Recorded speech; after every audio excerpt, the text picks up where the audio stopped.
boa tarde. Nós estamos voltando aqui diretamente do Centro de Convenções, no semestre, na sala de entrevistas, a sala Recife, número 5, onde temos a grata satisfação de receber Marcelo Gonçalves, o nosso amigo e irmão, e que nós estamos hoje trazendo uma referência para o seu tema como a respeito da doutrina espírita, como ciência, filosofia e religião.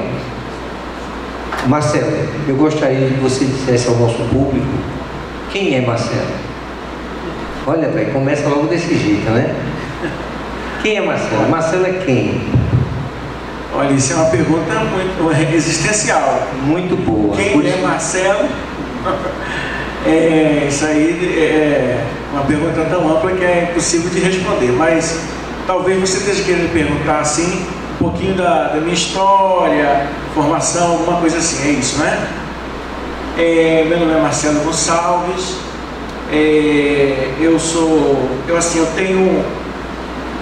Travei conhecimento da doutrina espírita a partir dos 5 anos de idade, quando a minha mãe tornou-se espírita. Eu tinha 5 anos de idade, mas eu considero que eu iniciei mesmo no espiritismo a partir dos 15, quando foi fundada a instituição na qual eu participo até hoje, que é o Jefa, e tornei-me trabalhador. Eu tinha 15 anos de idade, então eu considero dos 15 anos para cá espírita. Faço parte então dessa instituição que eu falei, o Jefa, o Grupo Espírita Francisco de Assis, em Piedade, e também do Lar de Clara, que é uma instituição socioeducacional criada a partir do Jefa, por integrante do Jefa. Não é um centro espírita, é uma entidade que atende a famílias de um modo socioeducacional, e que foi criada, vai fazer 15 anos agora, esse ano está fazendo 15 anos. E fora isso, eu tenho uma formação em filosofia, em educação, sou professor em ensino superior há uns 20 anos, mais ou menos, nessas duas áreas, e é isso. Essa pergunta que eu fiz, quem é Marcelo, realmente para um filósofo, ele tem que tomar esse norte, eu sabia. E partindo do pressuposto, Marcelo, que hoje o nosso tema, ele é muito palpitante, porque ele fala a respeito da doutrina espírita.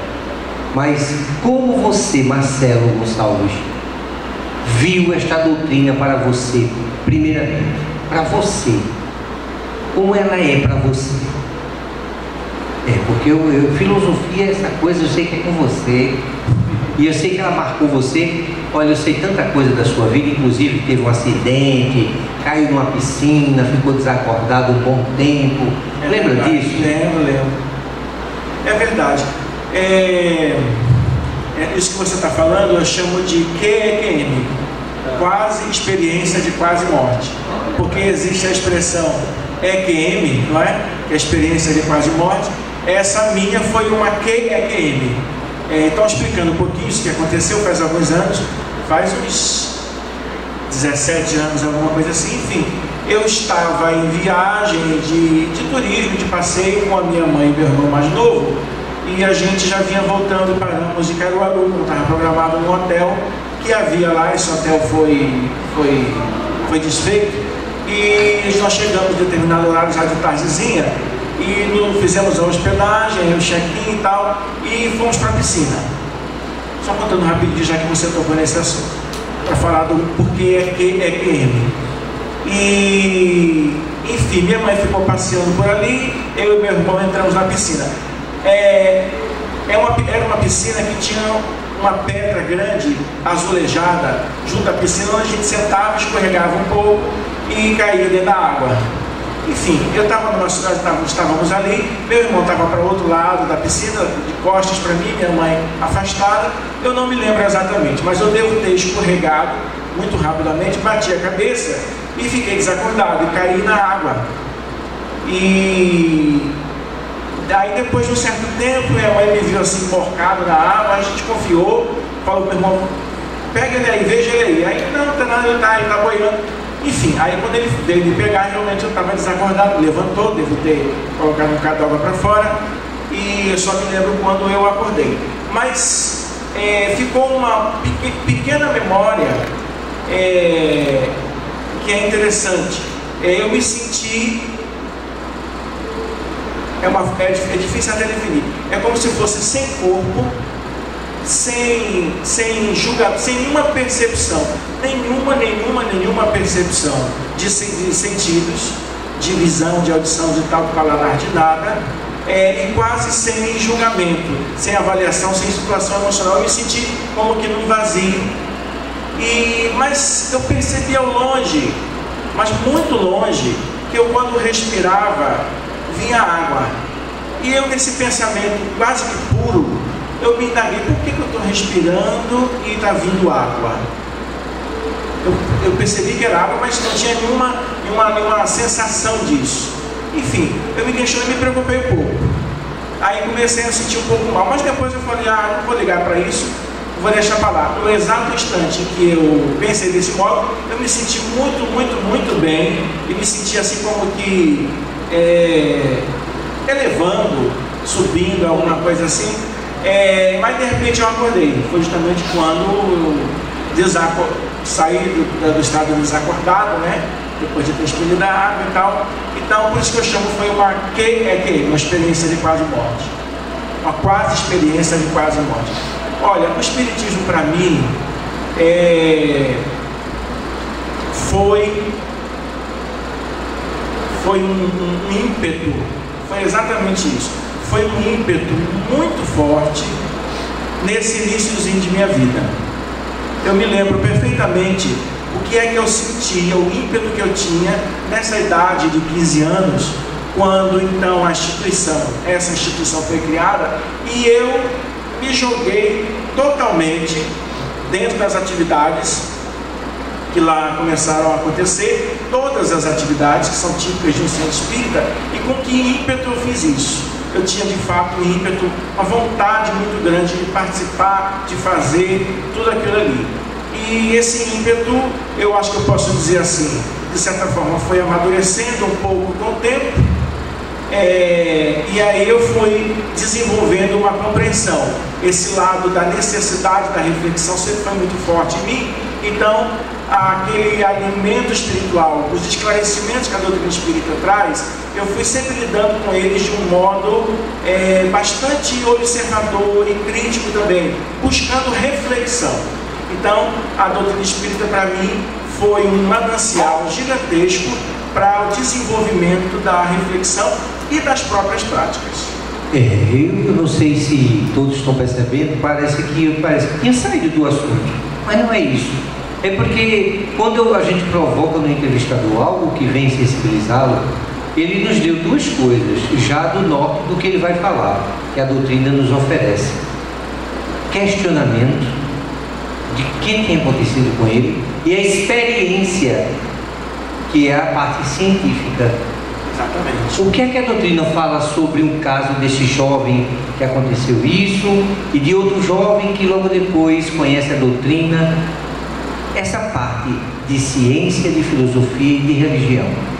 Bom, eu vou começar a falar assim, de um ponto de vista mais abrangente e de certa forma teórico, mas ao mesmo tempo já colocando com os sentimentos, com a prática que a gente encontra no meio espírita.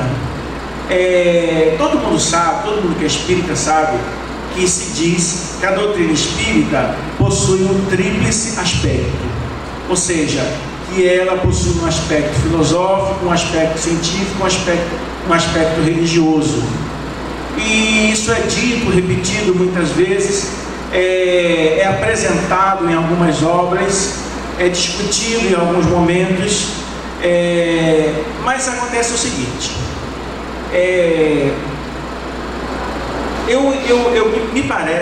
a mim me parece que a forma de entender e de lidar com esse tríplice aspecto da doutrina espírita, entre nós espíritas, por vezes é um tanto quanto ingênua. Por que eu estou dizendo ingênua ou excessivamente otimista?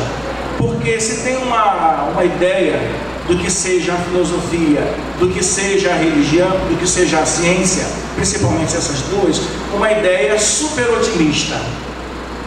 uma ideia, por isso mesmo, ingênua. E a filosofia e a ciência não são exatamente isso que muitas vezes se acha no meio espírita, se acha entre nós espíritas. Nós espíritas compreendemos. Elas têm limitações, elas possuem um aspecto crítico fundamental e é necessário uma atitude crítica sempre em relação a elas.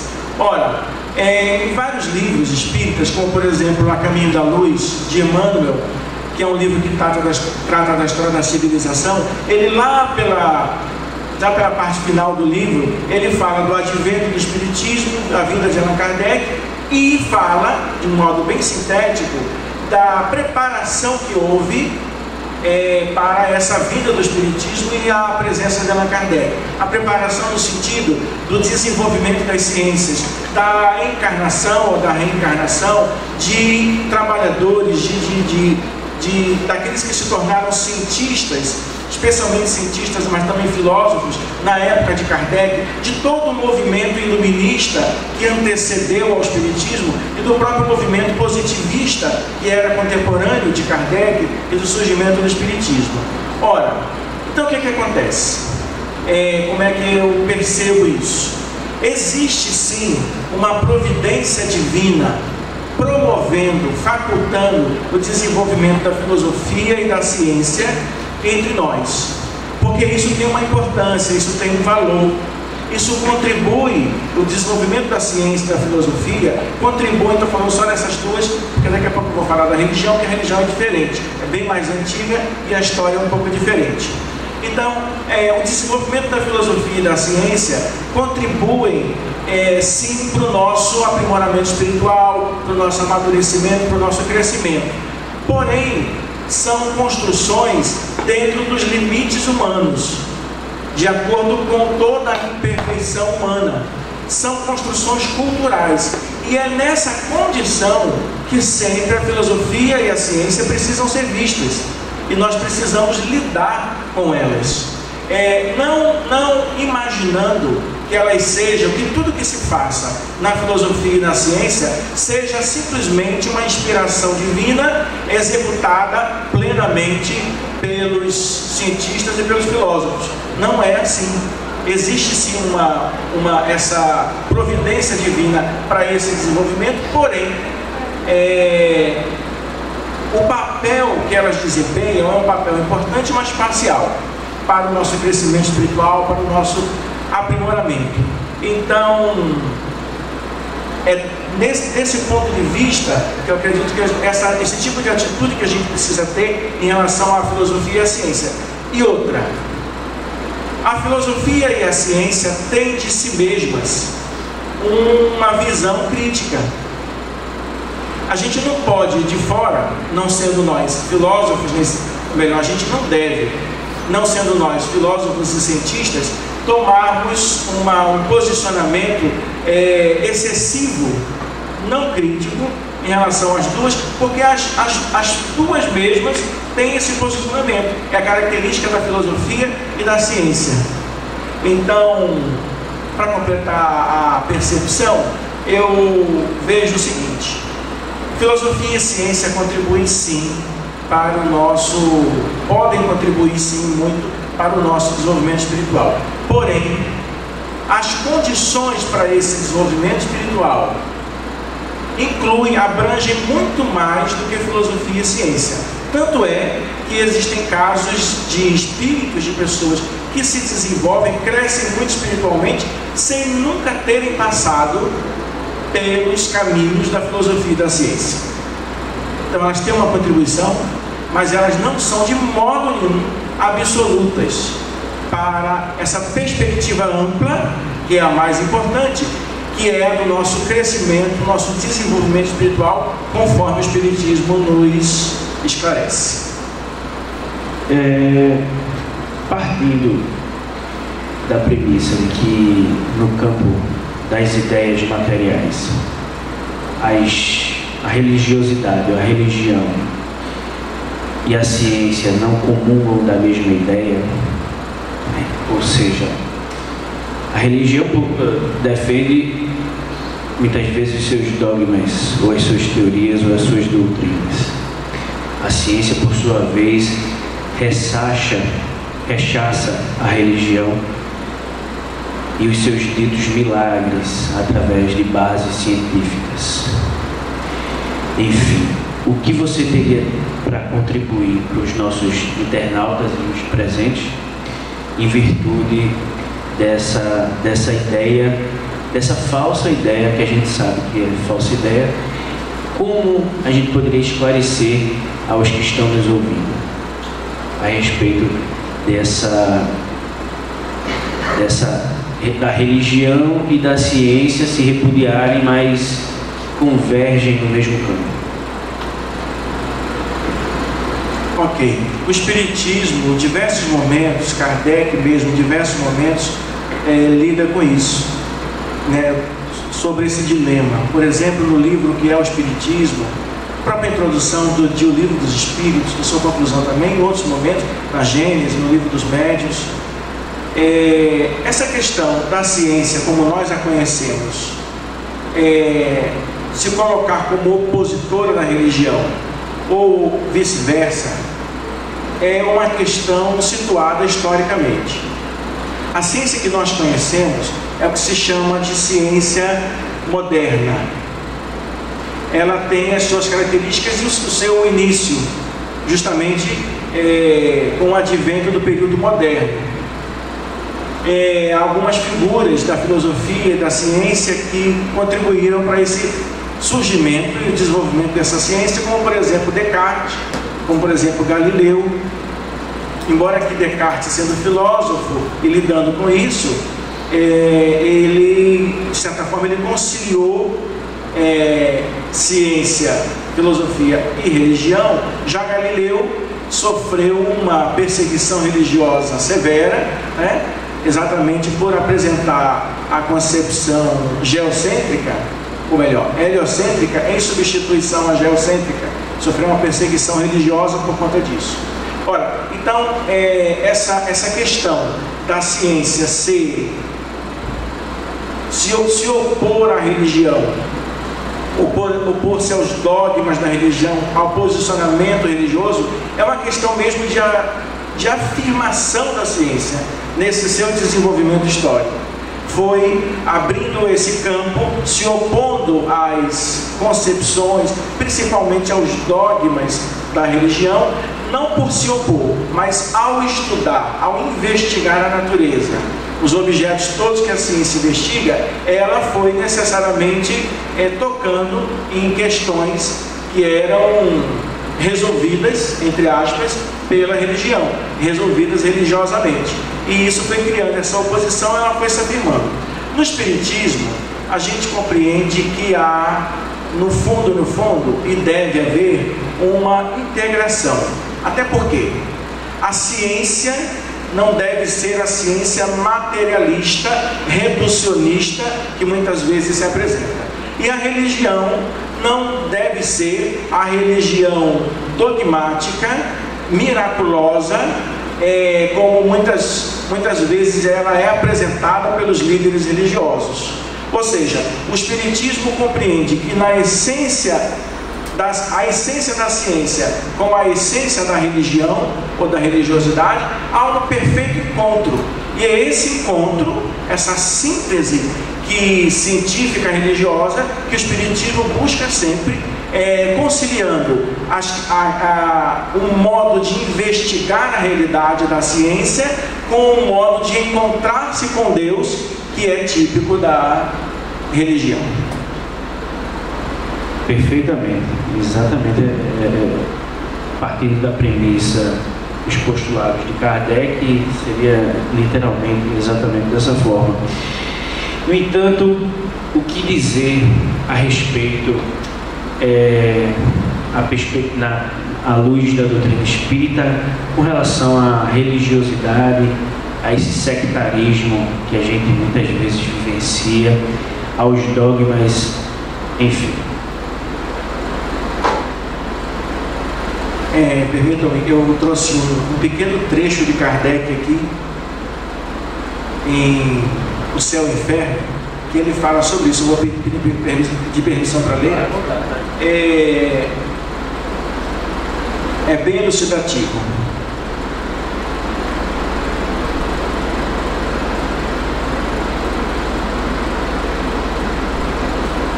Kardec diz assim nesse trecho: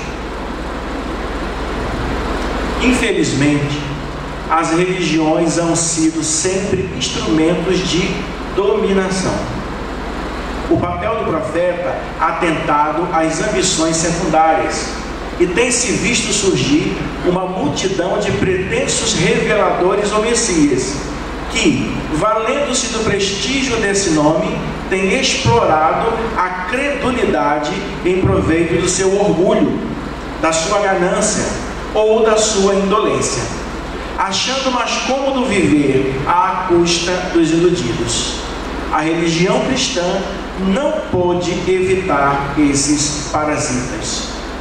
Isso é uma colocação de Allan Kardec. Ora, na história da religião, que é longa, mais longa do que a história da filosofia, nós sabemos,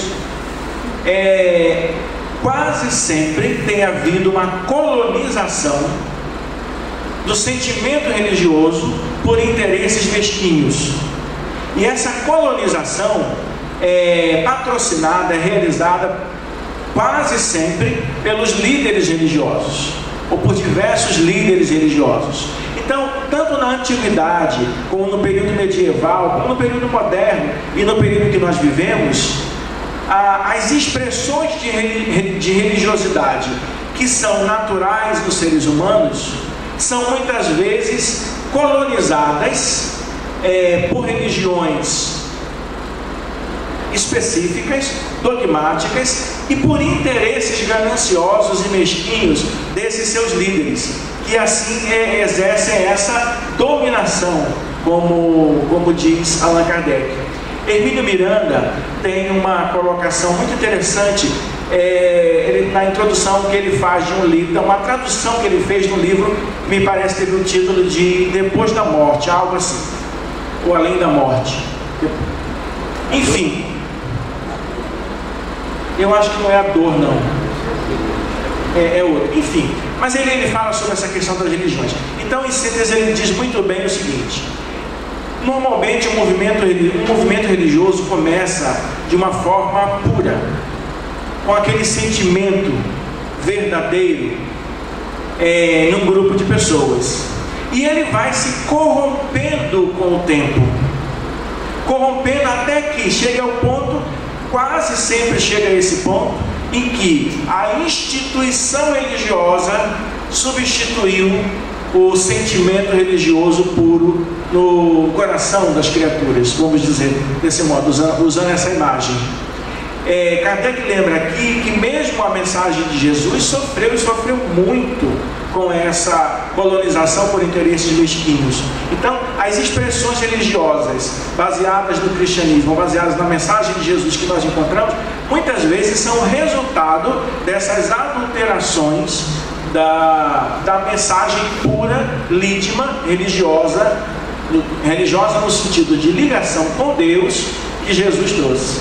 O Espiritismo busca nesse sentido exatamente escoimar-se, tentar evitar essa dominação, esse amesquinhamento do sentimento religioso, da prática religiosa, buscando a sua pureza e o seu sentido fundamentais, originais. Por isso que ele busca a revivescência do cristianismo. Quando você estava falando de Descartes e falando da religião, eu me lembrei que esse reencontro ele foi e está acontecendo no momento em que nós assistimos a física quântica aproximar-se da religião. Esse casamento, eu gostaria que você expressasse algo a respeito desse assunto, porque imaginemos nós, a ciência aproxima-se do imaterial, exatamente dando os mesmos traçados das palavras de, né? Penso, logo existo. E aí você vê depois e houve a própria religião à época, os filósofos, falando que o mundo verdadeiro é o mundo das ideias. E aí vem a física quântica agora e mostra que o que nós temos como realidade não é uma realidade. Real é tudo aquilo que nós não percebemos. Ainda, eu gostaria que você falasse um pouco sobre esse encontro, que eu acho que é um dos maiores, e eu até agradeci muitas vezes a Deus por essa oportunidade de estar vivenciando uma época em que a humanidade encontra-se com o espiritual, cientificamente. Pois é, de fato existem alguns movimentos na ciência, existem alguns cientistas que estão realizando esse encontro na contemporaneidade, no tempo atual. Não são todos, mas existem de fato. E esses que assim estão fazendo, normalmente eles se deparam com, especificamente na física quântica, eles se deparam com compreensões sobre a realidade, compreensões inusitadas, compreensões não pensadas cientificamente antes, até pela base materialista da ciência. Ao se depararem com esse inusitado da realidade, que eles vão descobrindo mediante as experiências, as pesquisas que realizam, eles às vezes compreendem que determinadas filosofias ou sabedorias da antiguidade, ou mesmo determinados aspectos de religião de antes, coincidem com essa nova perspectiva da realidade que eles estão descobrindo por meio científico, que é o meio através da pesquisa e da experimentação. E aí, algumas vezes, eles realizam essa ponte. Um exemplo clássico é o Capra, o tal da física, por exemplo, que já não é tão recente assim, mas que faz essa relação entre uma determinada compreensão de sabedoria oriental com o inusitado da realidade, de descoberta essa realidade cientificamente. Então, o Espiritismo se posiciona nisso, eu entendo assim, de uma forma favorável, otimista, mas não ingenuamente otimista, porque sabe dos limites, das possibilidades e dos limites da ciência e da própria filosofia. Então sabe que a ciência, de algum modo, vai alcançando essa compreensão, essas compreensões mais apuradas da realidade espiritual, de Deus, por exemplo, mas sabe que isso não é absoluto. Tem um fator muito importante que eu preciso falar aqui. Nós vivemos tempos, e já não é só de agora, de supervalorização da ciência. Isso é uma realidade cultural que vem desde o século XIX, especialmente desde lá atrás com o iluminismo, século XVIII ainda, com o positivismo, herança da Europa, século XIX, e durante a partir do que houve no século XX. Mas essa supervalorização da ciência é equivocada. Dentro da própria ciência e da filosofia, há contundentes críticas para essa supervalorização da ciência, porque a ciência tem o seu papel, mas por nós espíritas, volta ao que eu disse antes, nesse caso aí específico, está a ciência desvendando a realidade espiritual. Existe sim algo acontecendo e algo a ser alcançado nesse sentido, mas isso não é ou não deve ser o total, o máximo, não deve ser hipervalorizado. Isso tem o seu papel e nesse limite do seu papel deve ser estudado, deve ser valorizado, mas não supervalorizado de modo a ingenuamente acreditar que isso vai ser, por exemplo, a redenção da religião, que isso vai ser a redenção de Deus ou a redenção da realidade espiritual. Também a esse ponto, sozinha a ciência não pode responder por essa redenção, se usarmos esse termo. Sabemos que, tratando agora da religião, sabemos que o espiritismo ele está se pulverizando, vamos dizer assim, no mundo todo. mas também vemos um grande arregimento da religião protestante. O que você diria a respeito dessa grande proporção de inúmeras igrejas e inúmeras pessoas que agora se encontram vinculadas religiosamente com o protestantismo? Olha, isso cabe, né? Uma análise sociológica cuidadosa. Certamente há pesquisadores em sociologia, em antropologia também, que estão se debruçando sobre essa questão, porque essa é uma das questões sociológicas do tempo presente mais importantes, das mais estudadas também. Eu não tenho manancial aqui para reproduzir, eu reproduzi mesmo que fosse sinteticamente o teor dessas pesquisas sociológicas acerca desse fenômeno social, que é um fenômeno social. Mas eu diria, buscando uma inspiração filosófica, que isso é resultado de uma necessidade existencial da relação com Deus, uma relação mais integrativa que há nas criaturas de nosso tempo e que estão encontrando na fonte religiosa do protestantismo essa possibilidade de conexão. Ao mesmo tempo, isso é bastante estimulado, isso é resultado de uma grande ação proselitista, ou melhor dizendo, um conjunto forte e grande de ações proselitistas por parte dos evangélicos, por parte dos membros dessa compreensão protestante, do protestantismo, porque existe de fato um conjunto gigantesco de ações que vão ao encontro, estão indo ao encontro dessa e de outras necessidades existenciais das pessoas. Então, há o casamento. Por isso, acredito, buscando essa inspiração e apenas essa explicação, existem outras mais adequadas, mas há o casamento, então, entre essas duas coisas e, portanto, o crescimento do número de adeptos do protestantismo. É que fica ouvindo, né? E a cabeça fica pulsando aqui em perguntas. Se vocês tiverem e alguém quiser fazer alguma pergunta nesse âmbito de doutrina espírita, está como um papel científico, religioso e filosófico. O nosso intuito é de buscarmos uma compreensão melhor, a cada vez um pouco mais. Eu tenho o Marcelo como uma pessoa de extrema sabedoria. Não estou aqui querendo jogar confete, mas gosto muito da sua maneira e há muitos anos já nos conhecemos. Não vou dizer que ele era um garoto lá no Alta de Souza, porque senão vão descobrir a minha idade, né? E o que é que nós encontramos com isso? É a importância que esta doutrina, como ela se apresenta.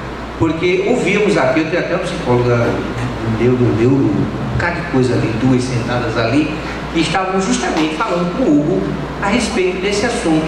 Enquanto a psiquiatria e os médicos estão voltando o olhar para a parte espiritual, ou seja, a ciência olhando. E eu me questionava na hora, e eu vou passar para Marcelo essa pergunta que eu iria fazer para o Hugo, mas vou fazer para ele. Faça para ele. Vou fazer também o momento que eu tiver oportunidade. Imaginemos nós, o que nós, espíritas, cientistas, filósofos, né, por isso que eu disse que iria passar para você também, estamos fazendo para nos fazermos compreender um pouco mais que a doutrina espírita não é uma religião. Não existe dogmas. Ela está surpreendendo a humanidade, porque como ela sendo, e eu não gosto de dizer que é a doutrina espírita, vou até jogar isso aqui, porque eu estou falando sempre nas minhas palestras e as pessoas estão sempre batendo de frente com essa informação, que não é a doutrina espírita que é a terceira revelação. A terceira revelação são os livros. é a codificação. Nós adotamos a doutrina espírita como para o nosso modelo de sustentação da nossa doutrina, mas a terceira revelação é o Pentateuco, e ele pode estar, e está acontecendo isso, dentro das outras religiões. Eles estão lendo, e muitos deles estão entendendo um pouquinho mais do que os espíritas.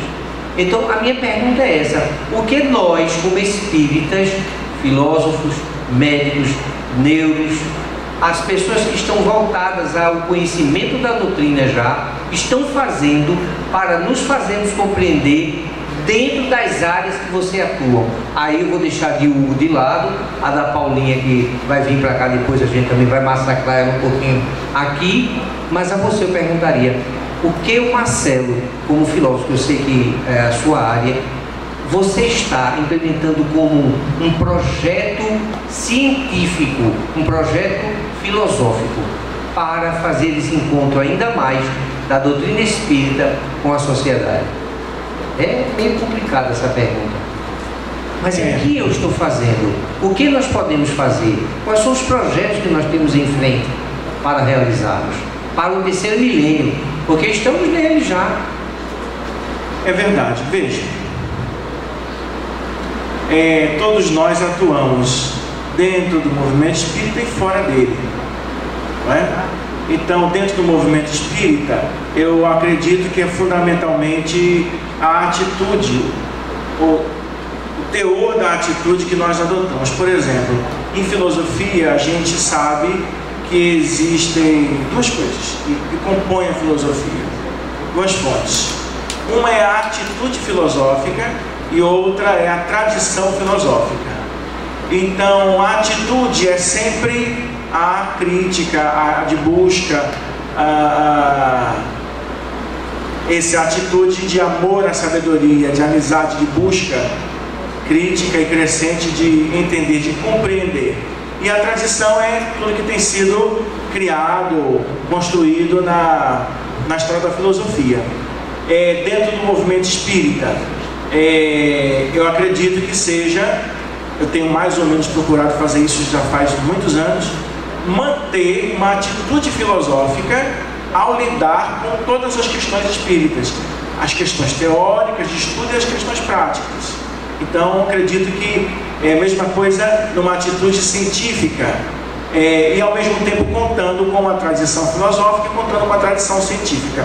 Eu fiz um estudo certa vez em que, ao estudar, por exemplo, sobre a filosofia, também sobre a ciência e a religião, mas no caso sobre a filosofia, eu vislumbrei 5 modos de interação entre a filosofia e o espiritismo. O primeiro deles seria esse, a questão de manter uma atitude filosófica, mas existem outras interlocuções, como por exemplo, desenvolver as consequências filosóficas a partir de conteúdos espíritas, ou tomar temas filosóficos clássicos e desenvolver uma abordagem espírita, e mais alguns outros modos de interlocução, equivalentemente na ciência, equivalentemente na religião. E fora do meio espírita, fora da atuação espírita, no nosso lidar específico, a gente há muitos modos de poder desenvolver esse papel, essa interação, no caso entre a filosofia e a ciência. Por exemplo, eu fiz um mestrado há algum tempo atrás em educação e espiritualidade, e a minha dissertação foi acerca da compreensão de formação humana no espiritismo. Na realidade, no espiritismo e num autor que coincidentemente era o meu orientador, mas ele também é um autor de uma obra em Educação e Espiritualidade, que é o Ferdinand Rohr. Então, a minha pesquisa no mestrado, estou dizendo isso porque foi fora do meio espírita, né? Foi sobre as concepções de espiritualidade e formação humana no espiritismo e no pensamento de Rohr, fazendo uma analogia entre ambos. É uma forma, acredito, também da gente contribuir com essa atitude de interação, filosofia e espiritismo, fora ou dentro do meio espírita. Pessoal que estão presentes, se porventura quiserem realizar alguma pergunta, fiquem à vontade, o microfone é de vocês. Alguém? Não? Não? Eu tenho. Pois bem, o que seria a religião na perspectiva espírita? Isso é uma questão capciosa, né? E não é simples. Existem modos de abordagem sobre isso. Vamos tomar um modo etimológico. A palavra religião, ao que se sabe, tem como etimologia os termos religare e relegere. Religar de uma ligação com Deus, relegere, reler a realidade a partir de uma compreensão levando em consideração Deus, ou a presença de Deus, a atuação de Deus. O Espiritismo, de um certo modo, ele busca esse sentido original da religião, ou seja, favorecer o que se chama da nossa religiosidade, a nossa ligação com Deus. Agora, essa ligação com Deus é muito importante sempre a gente compreender isso, não só a ligação com Deus, mas tudo que nos diz respeito, ela não é fixa, ela não é de um modo padrão para todo mundo em todos os tempos, porque nós somos seres em evolução. Então, sempre em evolução, sempre em transformação, todas as nossas relações, de tudo que nos diga respeito, tem que ser visto, inclusive a nossa relação com Deus. Aí o Espiritismo vai nos favorecer a compreensão, por exemplo, de que a nossa relação com Deus é uma relação de compreensão, de sentimento, que se transforma à medida que nós vamos evoluindo. Então, por exemplo, para nós, em nossa origem como espíritos mais primitivos, não tão primitivos, mas ainda mais primitivos do que somos hoje, o teor fundamental dessa relação com Deus tocava no termo justiça. Agora, o que é a justiça também se transforma, também se modifica. A tal ponto se transforma e modifica que com a mensagem de Jesus e com o Espiritismo vamos compreender que a maior justiça é o amor. Então, esse teor da nossa relação com Deus vai também se apurando, vai também se aperfeiçoando. Daí que a religião, buscando só esse caminho explicativo, a religião na compreensão espírita, eu acredito, ela é essa do foco, do cuidado, da atenção para a legitimidade em cada momento cada momento vivido, em cada época, a legitimidade da nossa relação com Deus. E o que é essa relação com Deus? Isso vai se apurando, vai se transformando cada vez mais. Então, a legitimidade de um momento não é exatamente a legitimidade de outro, porque em outro a gente já evoluiu, a gente já se transformou.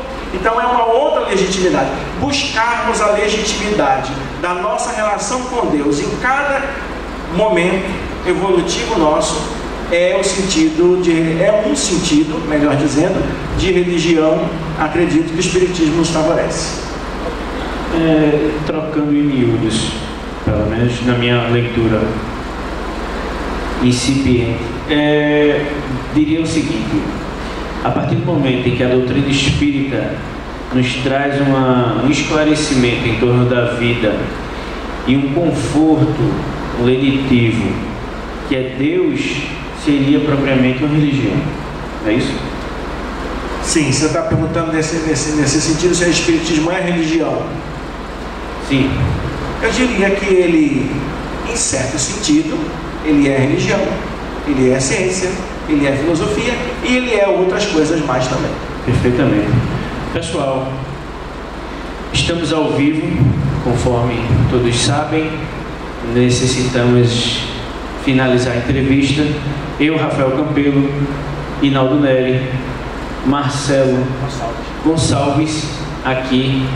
Agradeço a participação de todos e fiquem com Deus. Muita paz.